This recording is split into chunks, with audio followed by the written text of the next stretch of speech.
আসসালামু আলাইকুম। নতুন আরেকটি রেসিপি দেখার জন্য সবাইকে আমন্ত্রণ জানিয়ে শুরু করছি আজকের ভিডিও। আজ আমি আপনাদেরকে সকালের নাস্তার জন্য চিজ পরোটা তৈরি করে দেখাচ্ছি।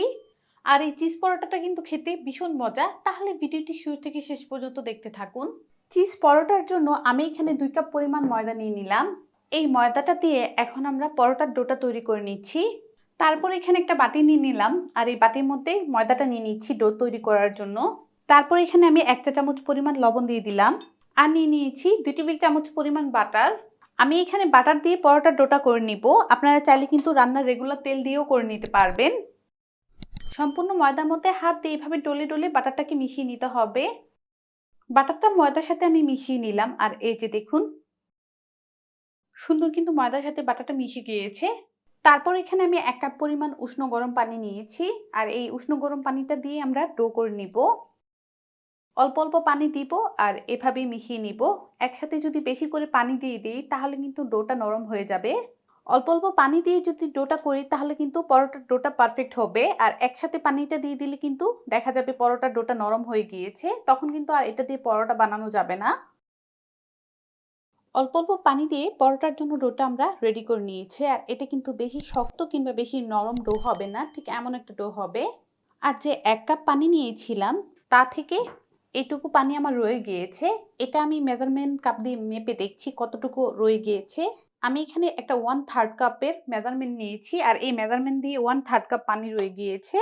এক এক ব্র্যান্ডের ময়দার মধ্যে কিন্তু এক এক রকম পানি লাগে, তো আপনাদের ময়দার উপরে অ্যাডজাস্ট করে নিলেই হবে যে কার কতটুকু লাগবে। এখন এই ডোটাকে আমি আরও কিছুক্ষণ এভাবেই ডলে নিব, তাহলে কিন্তু ডোটা সফট হবে। 2 থেকে 3 মিনিট ডোটাকে এভাবে আমি হাত দিয়ে মথে নিয়েছি আর এখন কিন্তু এটাকে দিয়ে লেচি কেটে নিব। ডোটার পরোটার জন্য কিন্তু রেস্টে রাখার কোনোই প্রয়োজন নাই। আমি এরকমভাবে কয়েকটা লেচি কেটে নিয়েছি। আমি এখানে বড় সাইজের 4টা লেচি কেটে নিয়েছি। এখন আমরা পরোটাগুলো বেলে নিব। এখানে আমি একটা লেচি নিয়ে নিয়েছি, তারপর এটাকে আবারও হাত দিয়ে ডলে নিচ্ছি। ডলে গোল করে দিব।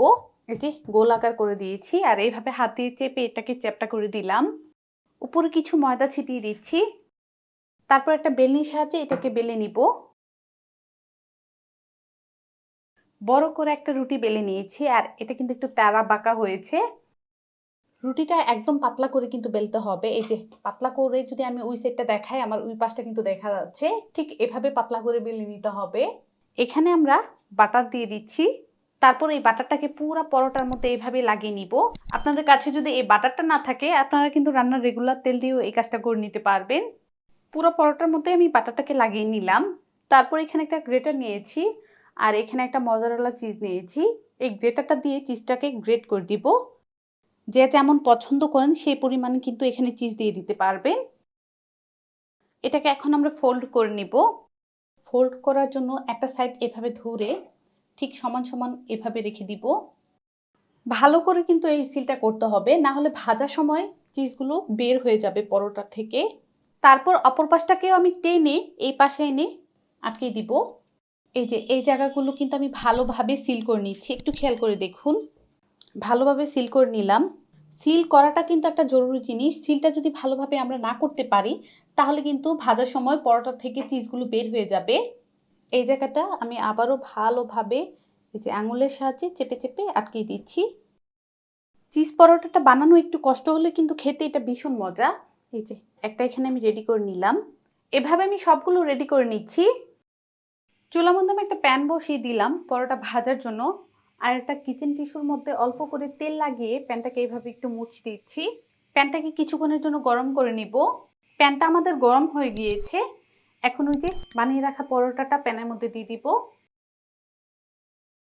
কিছুক্ষণ এভাবেই রেখে দিচ্ছি।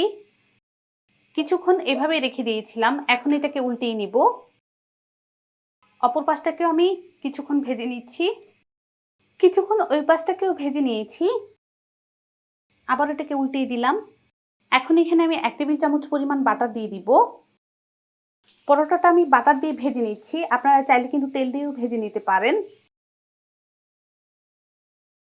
আবার এটাকে আমি উল্টিয়ে দিয়েছি আর মাশাআল্লাহ দেখুন পরোটাটা কতটা ফুলেছে।